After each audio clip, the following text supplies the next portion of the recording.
మన ముఖ్యమంత్రి గారు అన్నారు అసెంబ్లీలో హెచ్సియులో గుంట నక్కలు ఉన్నాయట. హెచ్సియులో అందుకే మేము పోవడం లేదు, మేము అక్కడ అడిగేందుకు పెట్టలేదంటే ఇట్లా పనికిమాలిన మాటలు మాట్లాడతారు. ఆ పిల్లల ఉద్యమాన్ని దాని పవిత్రతను దెబ్బతీసే ప్రయత్నం చేస్తాడు ఈ ముఖ్యమంత్రి.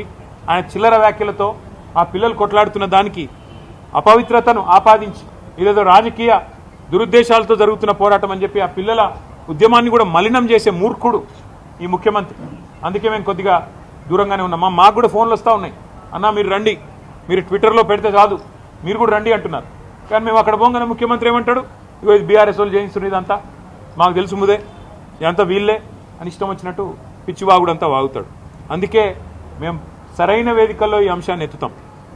అటు పార్లమెంట్లో లేవనెత్తుతాం, అవసరమైతే ఇటు కోర్టులో కూడా మేము కూడా పోతాం. కోర్టుకి కూడా ఏ రకంగా ప్రభుత్వం ఇష్టం వచ్చినట్టు పోతుంది, ఎన్వైరన్మెంటల్ ఇంపాక్ట్ అసెస్మెంట్ లేకుండా ఎందుకు చేస్తున్నది ఈ కార్యక్రమాలు అని అడుగుతాం.